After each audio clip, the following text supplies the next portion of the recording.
Welcome back to Plastic Surgery Untold, greatest podcast in the world as voted by us. Rocking out this new studio, so thank you to ATX Records. This is absolutely fabulous. And so got a couple of our celebrity hosts here in house. We got Dr. Arreondo from afar, being a world traveler here. So Hey guys. this has been great. We're talking about prophylactic internal bra or just internal bra in the center of the weight loss revolution. And you've seen us using more and more of these structural support materials. There's a few really great options out there. And so we'll guide you a little bit about why we're using some of that. We also got Dr. Chang here talking a little bit about, why, this whole weight loss revolution has made this more of a thing. So, Dr. Weinfeld, do you maybe mind kicking us off when we're talking about structural support or internal bra? What are we actually talking about? Because I feel like people use that term pretty fast and loosely. Yeah, we're talking about adding something to the process generally of breast surgery, whether it be a breast lift or more frequently with a breast augmentation, placing an implant, adding something external that helps provide support. When I say external, that's a little confusing, right? Taking something essentially out of a box, a surgical product that you can use to help provide internal support. And there are a couple of products that we've been using. We've got the Dorazorb, we've got the Galaflex, and we've got Ovatex. They all have some different properties. The ones that I'm a little bit more familiar with and lean towards a little bit more are the Dorazorb, and then secondary to that, the Ovatex. But essentially what they do is they help your body support an implant or the breast tissue by bearing some of the weight of the redistributed tissues in the implant while the body is creating its own collagen. But then also the body responds to the presence of these materials by adding a little extra layer of controlled collagen deposition, again, to provide the support to keep your surgical results the way you want them to for the long term. And super cool because with the saying of this weight loss revolution, we've heard about Ozempic face, Ozempic butt, but Ozempic breast has become a thing, just with the dermal thinning, the volume loss, the ptosis stuff. So now you don't have a lot of tissue to either insulate or cover that implant. You don't have a lot of structure to help support some of that implant in terms of this. And so, Dr. Arreondo, talk to me a little bit how you've used some of these structural supports that Dr. Weinfeld's talked about in these settings, or what makes you decide that somebody needs these or you want to use these? Yeah, I've used most of the major ones on the market now. And so I've had a pretty good experience with those, not just in my training, but also now in practice in this setting. And a lot of it has been around the weight loss patient. I do think, like you touched on, like we're seeing a lot of new things with this rapid weight loss, not just ketosis, but also the skin loses a little bit of that elasticity. It just doesn't retract like it did before when you've lost weight that rapidly. And so bringing in new healthy tissue is really great. I love the scaffolding that these meshes provide. I am more partial to using Ovatex in a patient that is a weight loss patient because I feel like it's a little bit broader of a net. Also, it's a biologic, and so I think it brings in new healthy tissue and probably provides a little bit more fullness or thickness to the tissue than just the synthetic meshes do. The synthetic meshes are gone pretty much at about a year. There's no trace of it left, but it does leave behind that layer of collagen. But I just think it's probably not as thick or as durable as what the Ovatex leaves behind long term. And I use the Durazorb or those synthetic meshes more for support, like the internal bra. So a lot of patients that are looking for a bigger implant, larger implant, I feel like it does probably a better job of supporting those, especially in the short term. And I've been really happy with my results so far. I don't know, what have you guys sort of seen in your practice? But I think one of the things that's been super exciting, and the reason I've incorporated these more into my practice is this absorbable mesh. I think in the past, and Hmm. we definitely got a lot of questions if this is going to be something like one of those midnight infomercials, about Yep. these resultant mesh stuff. And there were some of those things way back in the day, but I think all of us are a little bit cognizant about, using some mesh supports, other form materials that either don't get integrated or don't get absorbed over a period of time in the breast. And so these have been really, really cool in that, even though they're synthetic, a lot of them are made of the same materials we use for the sutures that put people Oh yeah, together. And I tell absolutely. people, while the netting web nature of the mesh itself may be new, the material that we use is not, and actually something we've used in breast surgery for I Long think time. longer than any of us have probably been in practice. Yeah. And patients find Absolutely. that very reassuring, I find. Yeah. That's a great point. These aren't the same like meshes that we used in hernias before that we would see eroding through the skin years later. These are soft, they're supple, they get absorbed by the body. They've been tried and tested materials. We've been repurposing them as we've learned more and got more sophisticated with our surgeries, but they found a great use in our current practice, I think. And I think both of you guys have brought up great points in terms of the setting and uses for these. So, Dr. Weinfeld talked about a structural support for, the implant, even at times the soft tissue, because I use these sometimes on larger breast reductions, breast Yeah. lifts. Yeah, and I do too, and I think it's important, and I think with the Ozempic breast, the massive weight loss patients, we're going to see that to become even more common. I'll bet we're going to start to see that presented at national meetings, and the reason is that when someone loses a lot of weight, they lose the fat tissue, Hmm. but a lot of the breast tissue, which is the heavier tissue, is left in the breast.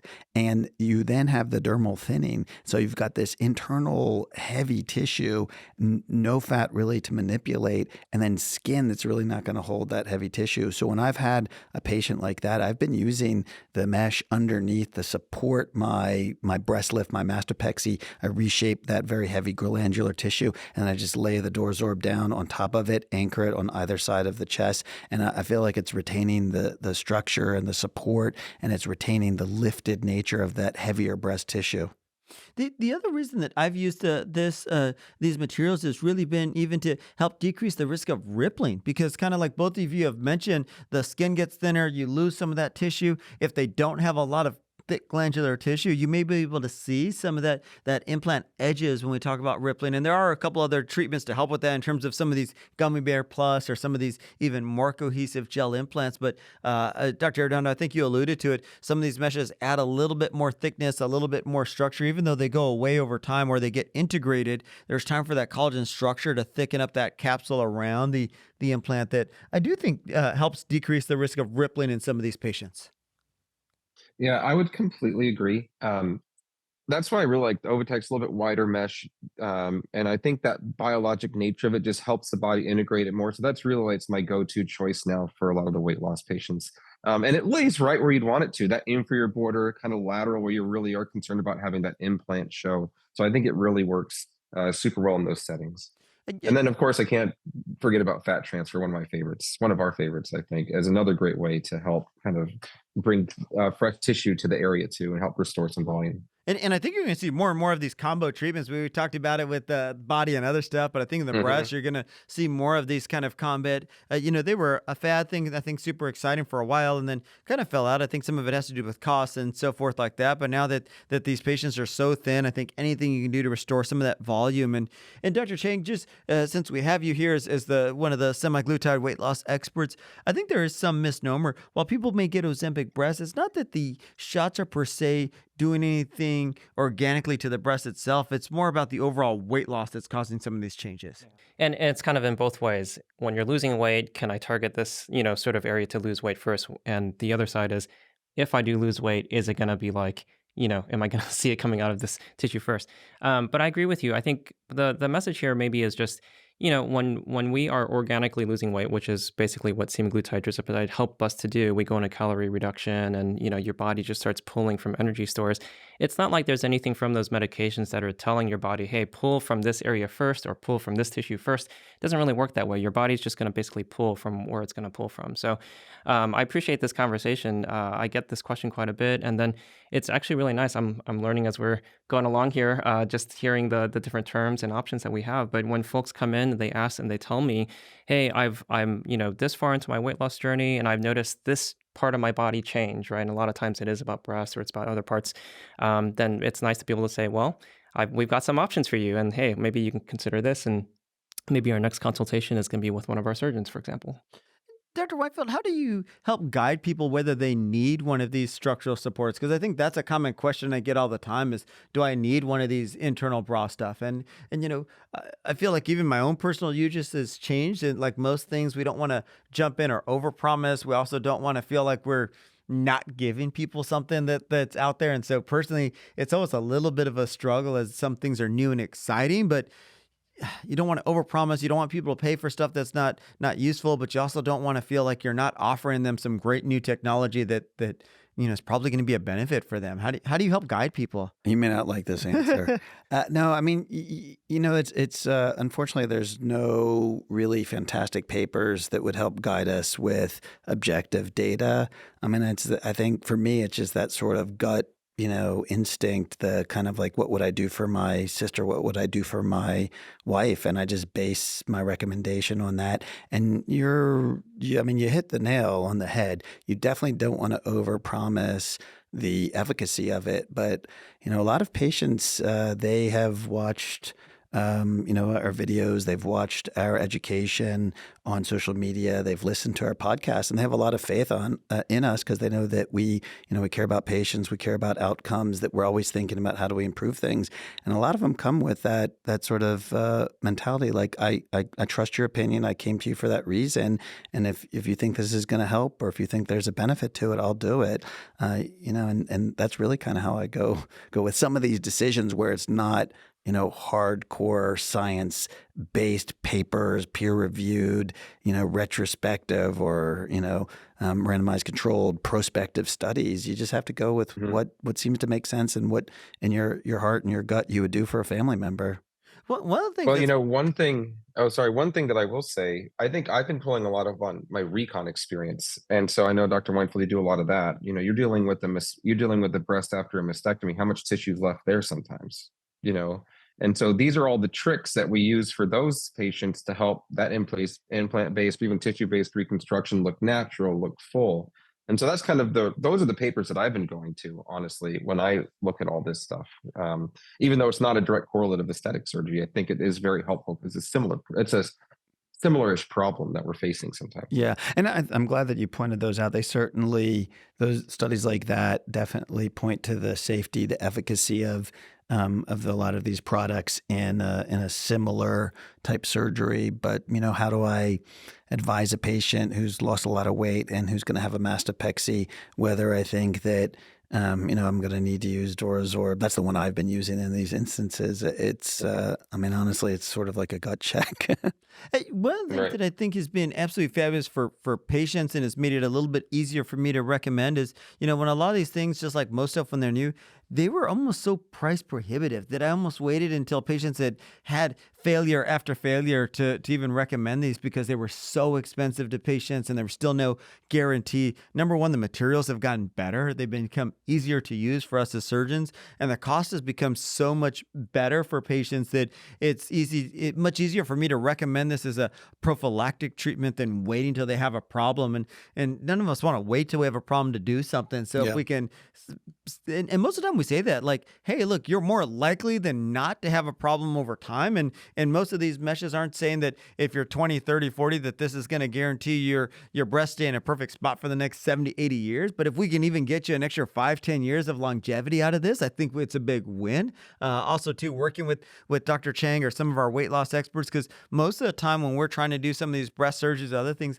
we want you to be pretty close to your goal weight, because if we do this surgery and you lose another 30, 40, 50, 60 pounds, Yeah. probably going to be some changes. Yeah. Yeah. Stable at that weight. And then also, we want these patients to make sure they're eating plenty of protein prior to and after surgery. That's another really important thing. As we get more sophisticated, we're learning more and more about the science behind the nutrition. And, being in that calorie deficit state is not ideal for surgery. Like you're saying, you want them to have that protein reserve to heal and get all those things looking perfect, basically. Just to summarize for our listeners stuff, so maybe each of you can drop one pearl that you'd like people to know about internal bra stuff. But mine would be that you can use it both in kind of almost any breast setting. So you can use it as an initial augmentation if somebody already has thin skin, if they've already lost a lot of weight, and I think they're at risk. I think if we're doing a larger implant, I think that skin and soft tissue is going to have a hard support. It can be for an implant exchange if somebody already has a lot of rippling, that we're trying to prevent. Also, too, in the setting of an lift and augmentation, sometimes I'll even do what I call like a structural sandwich, something around the implant itself, and then something in the soft tissues you already described for, some of the mastopexies, because sometimes there's two components. The implant can sit in a good spot, but the soft tissue has shifted down. So those are a couple of my pearls. And Dr. Weinfeld and Dr. Arreondo, any other pearls you'd like people to take home about some of these internal bra materials? Um, I'll just throw out a kind of a curveball. One place that I use it a little more and more are people that have capsular contracture, Ooh, that's a great because one. I feel like it adds a little bit of protection between that capsule implant interface, brings in some healthy tissue, and I think it really does a nice job. And it's been, again, pulling from the recon literature. What do we do for these women with breast reconstruction after radiation to help prevent, that tightening of the capsule, getting a nice soft full breast? And so that's where I like to use the mesh a lot. And then also sometimes even fat transfer to bring in, we think stem cells to help regenerate and get nice healthy tissue, because there's no question that skin does change overlying the tissue after fat transfer. So those are two of my pros, a little bit different, but Dr. Weinfeld. I love the capsular Yep. contracture one because I guess in my mind it breaks up some of that scar tissue so that it can't form all the way around. I always tell people if you can grab all the way around something, you have a much stronger grip. Where if only some of the scar tissue can cover a portion of it, I feel like it doesn't ever become as hard and shift that implant structure. That's a great nugget. Yeah, I mean, just to sort of punctuate what you said at the end of your pearls, don't think of it only as a tool to help support an implant, but it also is very much a tool to help support breast tissue or parenchyma. And so, and that is even more important in someone who's lost a lot of weight. And we'll get into it in another episode about the different internal bra meshes themselves and kind of which is better. But I think we all agree there's no one that is the best per se. I think they got different properties that are super unique. And I personally use different ones for different settings depending on what the specific situation is. Capsular contracture, soft tissue, because some of the softness, thickness, all mean different things in different settings. Yeah. Would you guys agree with that statement? Agreed. Yeah. Absolutely. Different flavors, different uses, different benefits. Awesome. Well, I appreciate you guys dropping some pearls on internal bra, which has been one of the hottest topics, especially with Ozempic breast becoming such a big factor here in the setting of the weight loss revolution. So thank you to all of our listeners that listen to Plastic Surgery Untold. We can get us anywhere where you get your favorite podcast: iTunes, iHeart, Spotify, Pandora. And if you want to see us, Dr. Weinfeld's looking sharp in his sports coat with a little flare of red on it. You can check us out on YouTube. We'll see you guys soon. Bye.